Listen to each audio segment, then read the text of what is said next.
Grande risultato, grandissimo merito alla squadra. Io sono orgoglioso di essere il presidente di quella che ho già definito all'inizio campionato la squadra più forte che io abbia mai avuto, e questa sera l'abbiamo dimostrato. È stata una partita tiratissima, bella, giocata da due squadre molto molto forti. Loro non sto nemmeno a dirlo, perché non so quanti hanno inanellato una serie consecutiva di vittorie incredibili, quindi ho perso addirittura il conto. Hanno vinto campionati su campionati negli ultimi anni, sono stati la squadra più forte in maniera proprio indiscussa, e credo che lo saranno anche quest'anno, perché comunque loro sono un grandissimo gruppo, sono veramente bravi.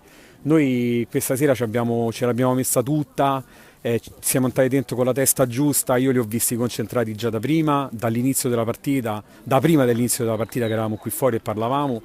E abbiamo fatto veramente la partita, devo dire, la partita perfetta, nessuna sbavatura, e avanti così sono veramente molto felice. Sì, allora mi hai chiesto più cose su una domanda. Abbiamo vinto senza il nostro, tra virgolette, se si può dire così, uomo simbolo e capitano, che è Klaus Seferi, che purtroppo ieri si è infortunato, ed è stata per noi una grave perdita.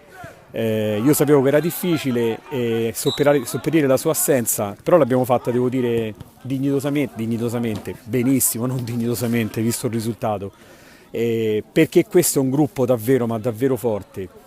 Il tutto, come hai detto tu prima, sapientemente amalgamato, strutturato, curato, inquadrato nei minimi particolari da Massimiliano Ferretti, il nostro allenatore, che è una persona eccezionale, che sta plasmando settimana dopo settimana questa squadra, curando veramente tutti i particolari. Lui ha studiato il cotton, sapeva come affrontarlo, ne abbiamo parlato anche in settimana con me e con gli altri. Però lui è uno che non lascia nulla al caso, e stasera si è visto. Poi tu da fuori magari hai potuto vedere anche delle cose che noi che stiamo dall'altra parte ci potevano sfuggire, ma io so con quanta cura lui segue la squadra, e segue ogni singolo giocatore, ogni movimento che fa ogni singolo giocatore, perché se li cura durante la partita, ma ancora di più se li cura durante tutta la settimana prima della partita. È uno che non lascia nulla al caso, e sono veramente fiero ed orgoglioso di avere lui come allenatore quest'anno di questa squadra, perché sono convinto che ci porterà davvero fino in fondo. Allora, noi ad oggi potremmo sembrare la squadra, diciamo, anti-Cotton. Ripeto che secondo me il Cotton è comunque il più forte di tutti.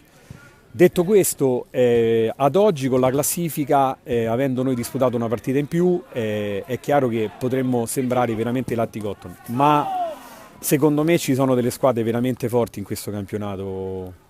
Ne cito alcune, ma senza nulla togliere agli altri: il Tormarancia, la solita Golbet, che tanto alla fine arriva sempre, il Peperino, il Cottini.